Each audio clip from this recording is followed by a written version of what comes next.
You're listening to Tipsy Book Reads. I'm Rebecca. And I'm Jess. And we're tipsy. I did not say that. Claire was... Who are we today? Let's do it again.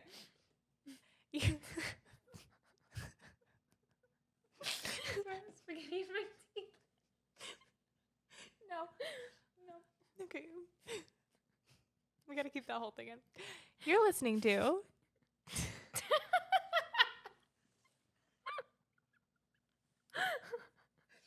been a day.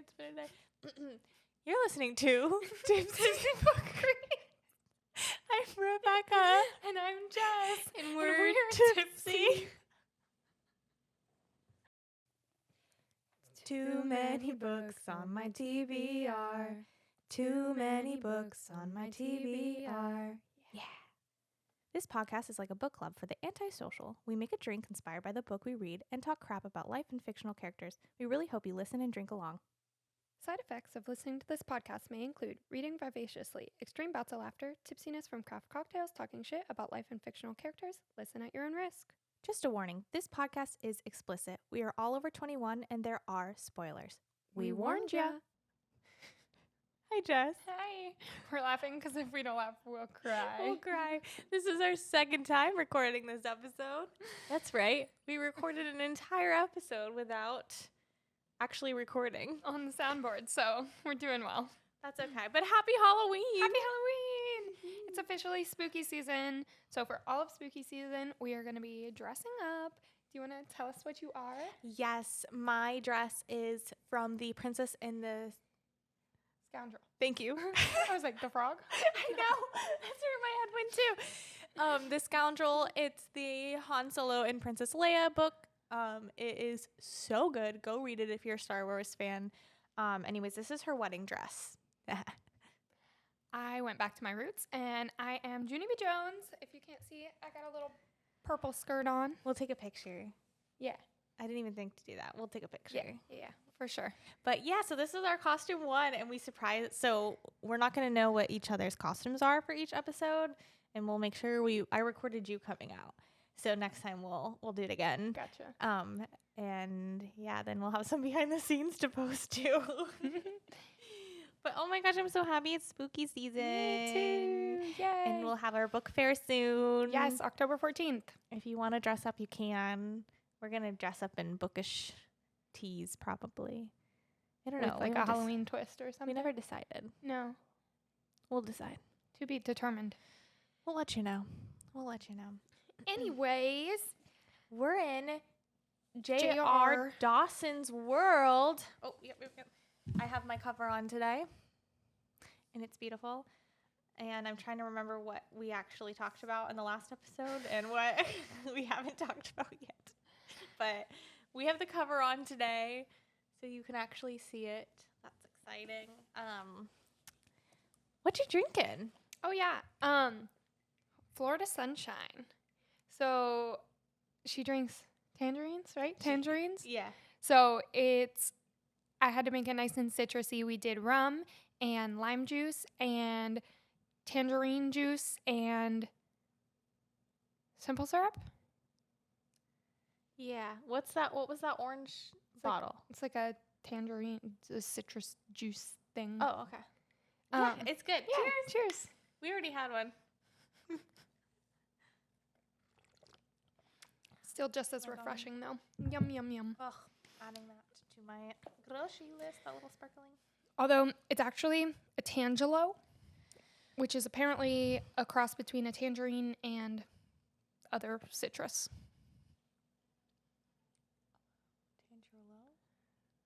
I think Google said grapefruit, but I don't know if that makes sense. I get grapefruit vibes from this. Okay. The freaking ghost. It has been there. It has been on this whole time we set up back up. So the ghost turned off our light. My again. God. I bet they pressed stop record. So we just need to keep looking at it. We're recording on both the camera and the soundboard. We're going to be paranoid this whole time. Naughty ghost. I thought you were saying, like, not a ghost. I mean, that too. Oh my gosh. Anyways, Okay. so do you want to talk a little bit more about the characters? Oh, do you want me to give a little synopsis first? Oh, yeah, please. So, here's my second time today giving this synopsis. Deja vu or? Basically, this is a circus. It gives very like Greatest Showman vibes. And we have the main character of Rin. She has been through a lot. And her wife and their friend have created this like safe place for misfits, basically is kind of how they like explained it. And they travel, and the premise of their circus is to actually help people. And so they pick like a person to help every night, all while they face incredible challenges, both fantastical with this circus king. Damn it. Circus king. Circus Evil king. circus king. That he's like trying to get at them. And the war that is about to happen, and also trying to survive the war that they already like went through, the PTSD that goes along with that, while also dealing with the very real threats of both homophobia and anti-Semitism and all the things that are going on within that. Today, sadly, and that time period. So, did I miss anything? That first time was so much better. I don't know. I thought you did good. Thank you. I told my sister she should read it, and I said, okay, it is nothing like the night circus. Get that out of your brain. It's like a fantastical circus with a purpose. Yeah. So, not like the night circus at all. Agreed. Trigger warnings may include, but are not limited to, discussion on war, death, emotional abuse. That was from last week, but Same thing though. where did I put? Yeah, and there's more. Oh, hate crimes, PTSD, self-harm, suicide, alcoholism, physical abuse. Yeah. So if that's not for you, that's totally okay. Join us next episode. But, give us a 5-star rating. Other than that, though, I definitely felt like this part 2, got a lot better. For me, at least, it was more fast-paced, and I think I feel like I should keep referring to the last time I spoke, but I said on my notes that I felt like if the first part was on 2 times speed, I would have liked it better. The pacing is just kind of all over the place in this book, but that's okay. I do feel like it got better though. Cool. Yeah. So character breakdown a little bit further. Yeah. Last week I kind of talked about what I thought, but I kind of narrowed it down.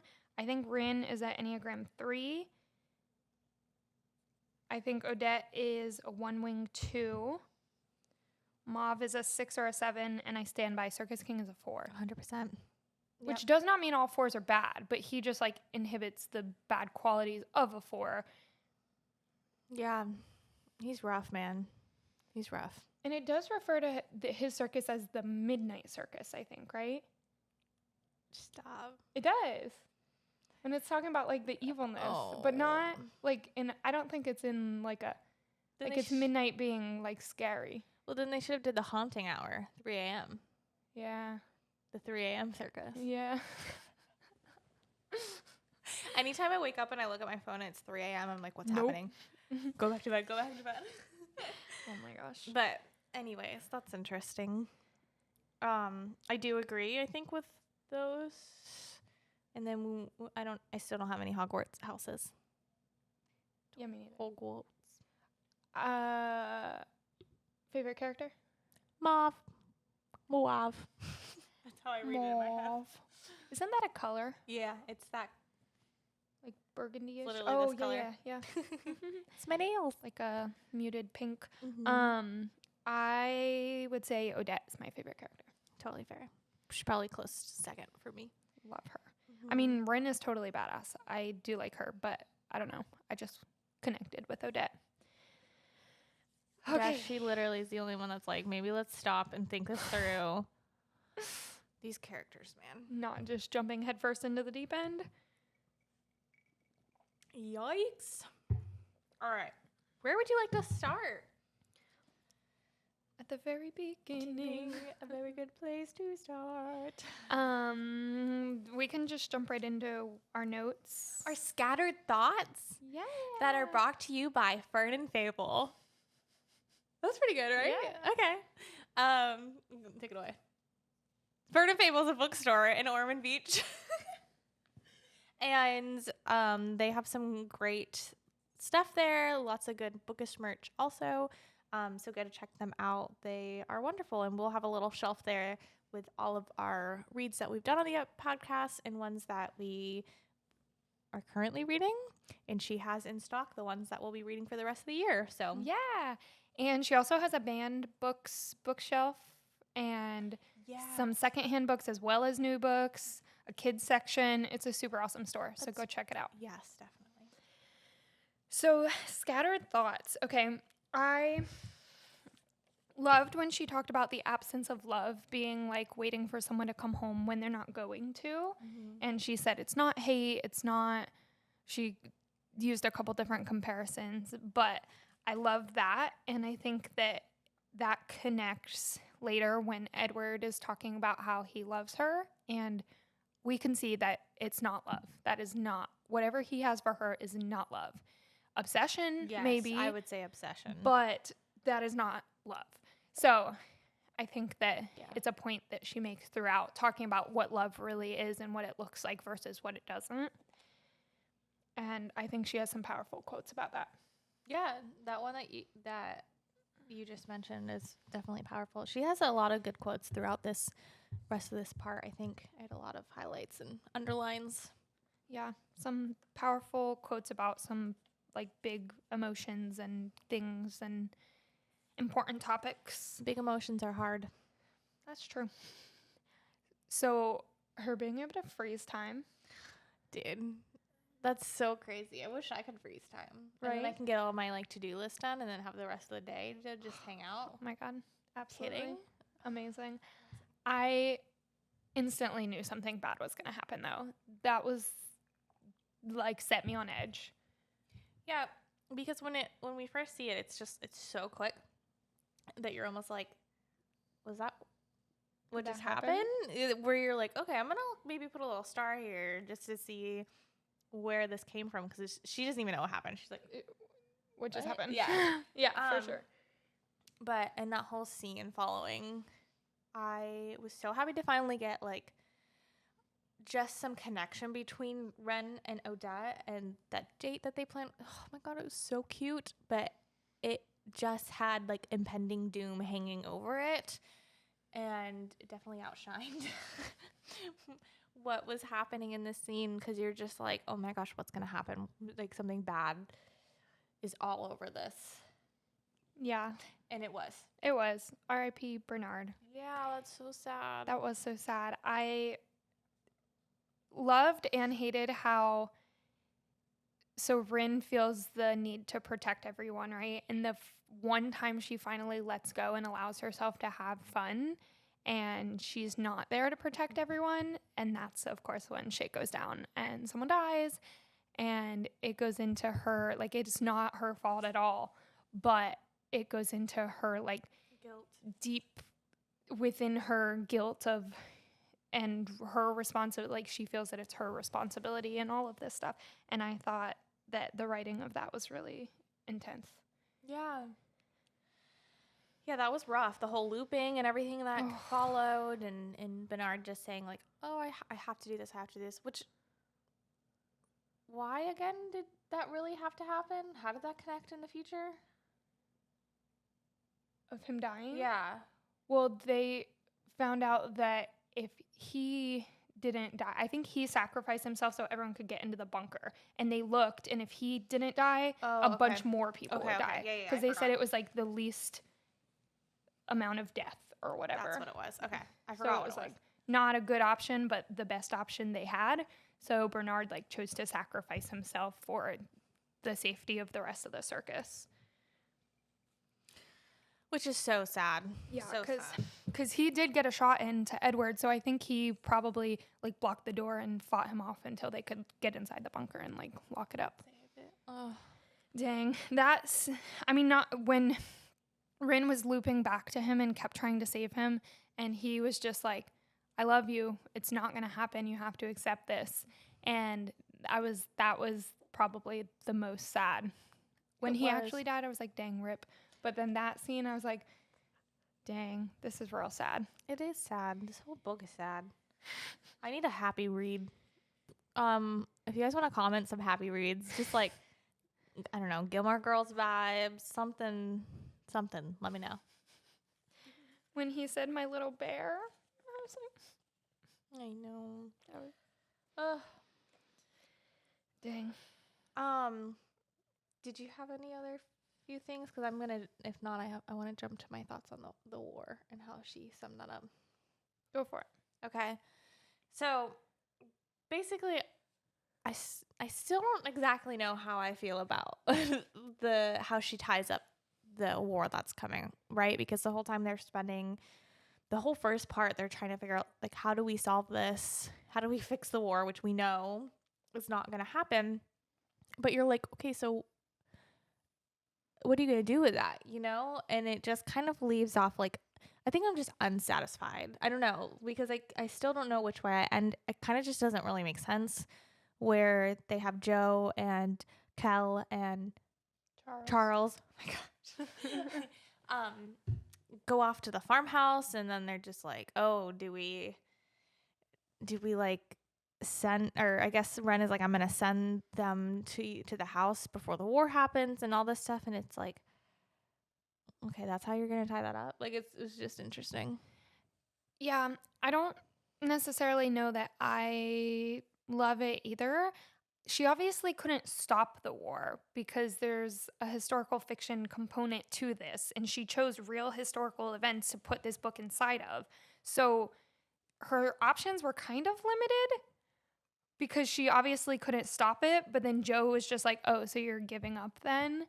And it, like you said, kind of weird. It's bizarre. So I like your... I am inferring that, so they jump the three of them to their childhood farm or whatever, but at a later, like, post-war. And my understanding, because the war is still, like 9 years away, so my understanding is that they kind of live out that time in the circus, Rin and Odette and Mauve and the rest of the circus, they live out that time, and then right before the war, I think that Rin is going to jump them to the, like, when the war is over, to where Kel and Charles and Joe are. So I think she's going to let them skip the war but live until then. But I don't actually know. I hope that's how it happens. I don't know. It was very weird. It's just kind of a whole, like, because your point of, like, if they go on a farm, like, the government will still find them and draft them. Like, yeah. This farm is not going to protect you because it didn't protect them from being sold to the wagons. No. Like, it's just, what? I know. It's very, I don't know. I'd love to know what her thought process behind that was, and just kind of, you know, did we miss something? Because it's kind of bizarre. It's a weird close up, but just something that I guess I don't understand is a better way to say that. But yeah, I don't know. Are you, I guess it is what it is. Yeah. Yeah, because like I said, I do think she's somewhat limited because the war, they can't actually stop the war, obviously. And I do like how they tried so many different options, tried going back further, all these different things. And they kind of bring up the point of I think it's when she's talking to Joe about it. She's like, yeah, but if the one person doesn't die this day, he'll die the next week, or someone else will kill him, or somebody else will come to power, and they can always get another gun or do another bad thing that will still lead to the inevitable. But I don't know. And Joe joining the Circus King? What the fuck, Joe? Like, I know you're a child, so I'm trying to have some sort of, because it's just so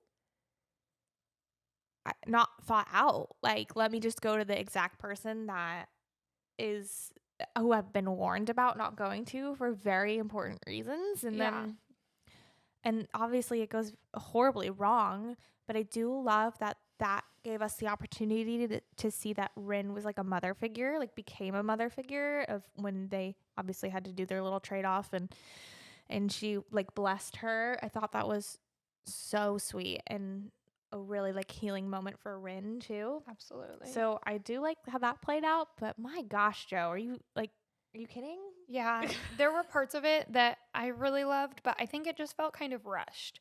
Like it went from, "Oh, Joe, we trust you," and then she puts on like she shows them nightmares basically. Oh my gosh, yeah, and then she's they like, freak out "Oh, at her. yeah," and then she's like, "You don't even deserve to be here," and then she runs off and joins Yeah, I forgot the about Circus that part. King, Dude, and it was so like weird. just like it was 0 to 100 real quick, and I was like, "Whoa." It just didn't make sense. Like, well, I don't know.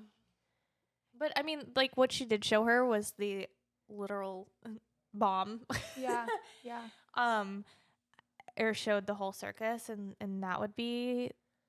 But still, like, don't tell her she doesn't deserve to be here. I don't know. Yeah, it's and it rough. was just like a heat of the moment thing. But also, why was Charles with Joe? You're talking about okay. I don't know because it just says like a kid, a brother and a sister or whatever, and then he tells the brother to go home, and then what? Like that was weird. Yeah, because so she ran off and she got this obituary invitation, whatever, to this circus, which is Edward's circus. And she's sitting in this show, and it kind of feels like how the Van Houten circus like has their one person or whatever. It kind of gave that same vibe of, oh, that's the person that I'm here for. But it was Joe in the bad circus. But Charles was also there. Like, it says nothing about him like following her out when she got mad, but all of a sudden he's there. What? That's what I was and like. then Edward sends him away, but they're like inseparable. So I was like, I mean, also Edward has like the power of words, so whatever. Yeah. But also, I'm just like, why was he there in general, and why didn't he? I don't know. That tell was so. Rin and them anything. It was just kind of breezed over. Yeah. Like literally, the whole first half is so slow, and it's like stuck on these certain things, and then I feel like it was just so rushed. I loved the pickup of pace, but then there were things that were left hanging that you're just like, I mean, you could have taken this out in the beginning and like actually Stretch this out. Yeah, or at least like everything comes to you know what, like Full something. circle. Yeah, but I don't know. I mean, I loved though that we knew they were all gonna come and save her. Yeah, for sure. But I liked how they handled it. Yeah, me too. And they saw her like grief, and they saw her struggling, and just how important it is for them to see truly how crazy he is. I mean, they saw Mr. Weathers or whatever it was that got oh no, that wasn't Mr. Weathers. Who was it? Robinson. Yes, thank you. That was affected by it in the beginning, but they really saw it for like firsthand of it happening in person at that time. So I liked that whole scene. It was very intense. And I loved that it wasn't just like a real quick, easy, they went and shot him and did their thing. Like they each had Struggled. to literally, like he controlled each of them at one point or another. And then not even having to say anything and pointing. Oh my gosh. That was crazy. Wild. Because his power grew just like everyone else's. And also the fact that he can basically build illusions in their mind. Like Joe was literally sitting there drinking a teacup that did not exist because he said that it existed. So she thought it did. And it's the best tea ever, basically. And it.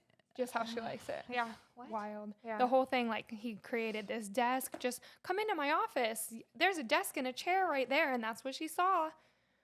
Yeah. Wild. It is wild. It was crazy, but love that she left that asshole in the freaking trenches. Like, yes, queen. That was very satisfying. That I absolutely loved that he was like, take me back to the last time you trusted me and we'll just pick up our lives from there or whatever. And it was literally the first time, like, she never trusted him, basically. The minute they saw each other. Yeah. Not even when they spoke. Not even when they're on the other beach. Right. That's wild. Right. That's crazy. Yeah. So I was like, dang, that was good. And then how she went through the whole thought process of whether she should save her younger self because she popped up and how she chose not to. I thought that was incredible. So powerful because she did the whole spider web in her brain of, if I save myself now, I won't be able to save all the people that my circus has saved over the years. But she sacrificed herself in the fact that she knows the trauma she'll have to go through to get to where she is now. Yeah. And I loved how she plays her heritage into all her decisions too, of mitzvah or whatever, or all that whole thing of just like of having a purpose and bringing that into the circus. I think that was really important too. I loved that part of the book. Absolutely. Oh, time to take a break. We'll be back soon. We're back. Let me see if I had any like other things that I wanted to say. Oh, I'm so glad that Odette wasn't killed. Oh my gosh, yes. Yeah, pretty much the only person that actually died was Bernard. Which is very, very sad. It was very sad, but I did expect more death. It did talk about when they were burying him, how they've buried people over the years and stuff, but like we didn't see a whole lot of death of the cast actively, you know. Mm-hmm. And the fact that they have like a little safe haven in Florida and that they just like keep going back to, and that's where their burial is or whatever. Interesting. Sarasota. Yeah. Interesting. I hope somebody, words. It's okay. I hope somebody has the spark to get rid of mosquitoes. Oh my gosh. I know. I love that. That just reminded me that she does talk about all the crazy things that are in Florida of animals and stuff. Like, there could be a gator. And I'm not even joking. There was like an alligator in my yard yesterday. Like, it's so true. Yeah. I just saw this news story of someone that was eaten by a gator. Yeah, I know. Wild. It's all over. Welcome to Florida. Mm-hmm. But yeah, and so a little bit more about his circus. Okay, the freaking brides and how he's like, I want to build my love a dollhouse. Oh my You do not love her. You're creepy. Also, these dead people are wearing your wife's clothes. That's deranged. And I had to skip over a lot of the description of the circus. Understandable. The fact that the flyers for the circus are obituaries for either that person reading it or somebody that they care about, and that's what draws them to the circus, and how he talks about like all the things that go on his circus, which are all very dark and related to death and everything. And he basically the whole time is like, you love this, you're eating this up, which yes, he's controlling them to think that, but also that dark side of people that do love the dark, creepy, deranged shit, and he's like feeding into that, and it's wild. Crazy. No, thank you. Ugh. Not a fan. I mean, well written, but that's scary. So scary. That his scene was so scary, but the buildup of him throughout this book, I thought was so good. Yeah, like his chapters were so short and concise, but I feel like I know him almost the best. Oh, totally. Which is wild. His chapters were just very powerful. Yeah. He's probably the scariest villain, I would say. I mean, the things that you can control someone to do anything. That's not a power that anyone should have. And I mean, one particular moment of the circus, and this is a huge trigger warning that made me like skip the parts, is when the trapeze, their version of Odette, basically, like, trigger warning, hangs herself, and then it goes into heavy detail about what that looks like, and I just couldn't. Nope, it was very graphic. Yeah, his whole thing was very graphic. I did love Rin's comparison of the two circuses, though, how she talks about his being basically just full of darkness and there's no music is always absent, whereas hers is full of color and music, and how Odette is her music. Yes, I loved that. That's how she was able to be brought back. And a lot of times, like, thinking of Odette and that thread brought her back from the bomb that she experienced, and just the thought of having to follow her was what kept her safe. Not sweet, but holy cow, we didn't even talk about that. No, that scene was so intense, and the eye description. Oh my gosh. And that's what Joe showed everyone. Yeah. But when Rin got back and she was literally basically dead, and Odette took all of that from her and she had to endure all of it and then heal herself. That scene was so intense. So and then how basically Odette was like, fuck you, don't touch me. Oh, yeah. Absolutely. I was behind her 100%. Yeah. But, I mean, like, they both had to watch the person they love die and then be brought back. Yeah. Both of them. In the most graphic, gory possible way. It was literally a nuclear bomb. Yeah. Yeah. So all that comes with that, like, oh my God, traumatic. It was horrible. But yeah, I stood. If Odette was like, I'm done, I would have been like, yeah, girl. Yeah, fair enough. No, like I would have been like, absolutely, absolutely, honey. Yeah. Go find your peace. But I mean, I feel like they get some peace at the end. They do. We don't really know where they end up with the war and anything. Hopefully, it's your prediction, and we'll leave it at that. Yeah, sure. I like that. Yeah. So we have talked a lot lately about books that repeat the same thing over and over, and then we'll talk about the Chloe Gong thing. Yes. But they said stood sentinel so many times in the second half of this book, like in multiple different contexts. It's such a like obscure, like not some. So it's going to stand out to you. Yeah. It's bizarre. And that's when it bothers me. Like, not when it's something that you see all the time anyways, because your brain doesn't register of, oh, this is happening a lot. But how often do you use the phrase stood sentinel? And then she said it like 4 or 5 times within like 100 pages. And I don't know. Bizarre. It is.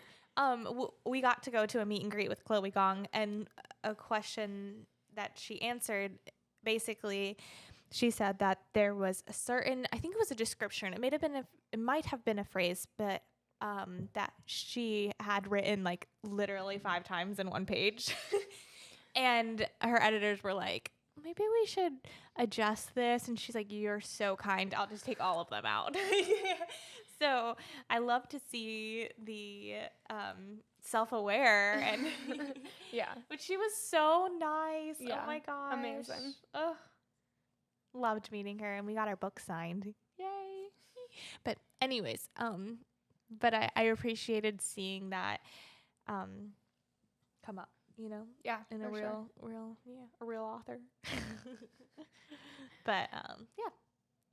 I think that in terms of like my own notes, I'm pretty solid at what I wanted to say and stuff. But my gosh, what a book. Overall thoughts, what would you rate it? I don't know. I have to sit on it because it was my like immediate reaction would probably be like in the 3s, but if I sit on it, it would be a little bit more. But yeah, like a high 3. I'll sit on it too. Overall I really enjoyed it, and this is a debut novel. Yeah. So, you wrote a book, amazing. Yes, you can keep talking. Okay. This is what I want to talk about. Okay, cool. Yeah, so overall I really enjoyed it. Of course, like being nitpicky, there were things that it was like, wait, and the bracelet thing. We never figured out, like, not today, what that means. Was it gifted to her? Did her mom used to say that? Like, I don't understand the significance of the not today bracelet because she can jump without it. Like, we know it's grounding, but I don't understand. So there were just a few things I wish came full circle that I feel like didn't. Because to my understanding, I think this is a standalone. Yeah, I didn't hear anything else about like others following it. But I mean, to your point, like you wrote a book. That's always my I'm just in a negative space from all the not books I should have read. Not this one. I won't be that person and name the books that have traumatized me this week. But anyways, I do want to point out, like, this is her first novel, and she also works for like a writers collective where they teach the power of performance and storytelling to kids. So I think that that's so sweet. So she's working within the like community and helping kids with storytelling, and it looks like she has, which totally makes sense with the premise of this. Her bachelor's in musical theater. Amazing. So, which totally makes sense. Yeah, as musical theater girlies, I love that. Yeah. So, first book, man, it's pretty good. Honestly, I enjoyed it. I thought it was really good. Good stuff. I would recommend it. Like, that's my main thing. Like, would I tell someone to read this, or would I be like, pass on it? I would tell someone to read this. Definitely. Absolutely. Yeah, for sure. I'm glad we read it. Yeah. Glad we read it. I hope that you read it with us.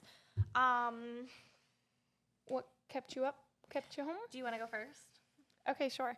Okay, what kept me up? Well, as you already said, we got to meet Chloe Gong, which was incredible. And there's this thing going around on TikTok, and it's this professor who teaches, what is the class? Science? No. Is it Human sexuality. Okay. I was going to say, is it STEM? Is it? I was like, she teaches human sexuality, and I guess her first lecture of the semester, she did like a TikTok trend, and she was like filming like this whole thing. Oh my gosh, I saw that. And I was like, and I was seeing it from all the different angles because all the students were posting it, and then she posted like, here's why I did that, and she's just like so entertaining. Like I was looking through her TikToks now, and I was like, wow, this lady's just like living her life. Is that the one that did the tube girl trend? Yes, that. Yeah. That in itself is an interesting social thing. Wow. Yeah. That's so crazy. It was like TikTok spiraled on that. And then so I guess that would be what kept me home, what kept me up. Do you know what is my biggest pet peeve? When people don't pay attention to the road, first of all, but if a siren is coming, people don't know what to do. Like, they just keep driving. I had that happen yesterday. It has happened so many times this week. Literally, the other day, actually today, this morning, a freaking evac was coming through the intersection, and people were still, like, turning through the intersection. No. You stop. What are you doing? People are so dumb. I can't stand that. Or when you pull over, like you're supposed to, and then you try to get back in and no one will let you in because you did the right thing. Right. I hate that. Yeah. That. I'm right there with you. Biggest pet peeve. I hate that for you. Oh my God. I was going to say a joke. Mine is baby showers. But no one else will get that. I had to go to a lovely baby shower, and it was great, and it was beautiful. But and it's not just baby shower, it's like wedding shower, anything that you see people that you haven't seen in a while, where you have to like talk about what you're up to or whatever, and you just always feel like you're falling short than what their expectations are. And so you're just like, anyways, I was going to make a joke that was my pet peeve, but then it wouldn't have made sense unless I explained it. And so then it wasn't a joke anymore. But anyways, what kept me up? I'm still not going to say the name of the book, but I read probably one of the worst books up there with Time Traveler's Wife that I've ever read in my life. And I feel like it scarred me. Like, it was so intense, and it was just like, the main point of this story is like hopelessness. And there was no like redeeming factor, or I didn't really learn anything from it, or it was so rough. But yeah, that definitely kept me up, and now I feel like I'm in such a funk from it, and just like hopeless. What is life? What is life? No, literally, it's not. It was awful. But anyway, so that's literally what kept me up. And then what kept me home was all this reading that I got to do this week. Like, it was I felt like I was back in school I joined a book club, which is exciting, but I need to be better at reading the book ahead of time and not the day of the book club. Because then suddenly I was like, oh, I have 3 books to read this week.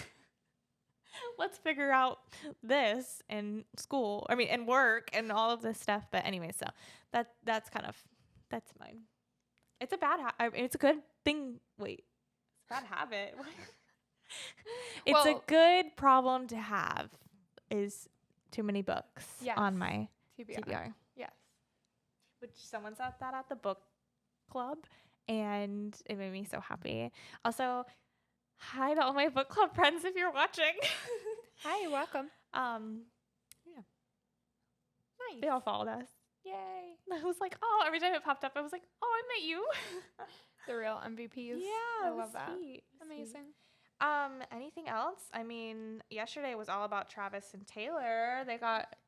They were back together and better than ever. Amazing. So she's flown with them several times now to games and stuff. Well, and that's her home base, right? Because she's in New York. So that is exciting. And also, I couldn't get over just all her crew in the box. Did you see who all was in there? No. Ryan Reynolds, Blake Lively, Wolverine, Anthony from Queer Eye. Amazing. Just the Sabrina Carpenter. Just every single time I looked, there's someone else that I was like, what a freaking party. Amazing. It was amazing. It sounds like the best time. Yeah. Why were we not invited? What if we just called Taylor up? Yeah, sure. Taylor, you want to come on our podcast? Oh, before we get into our next little segment thing, did you see that someone wrote a fan fiction of them or something? Oh my gosh. And it got taken off the internet. So many people read it and said it was horrible because it was written in 3 days. Yikes. It's written in 3 days. And so we don't know if it was taken off because it was bad or because Mother was like, Taylor was like, cease and desist, my dear. I don't know, but I was fascinated by did she use their names? No, but it was like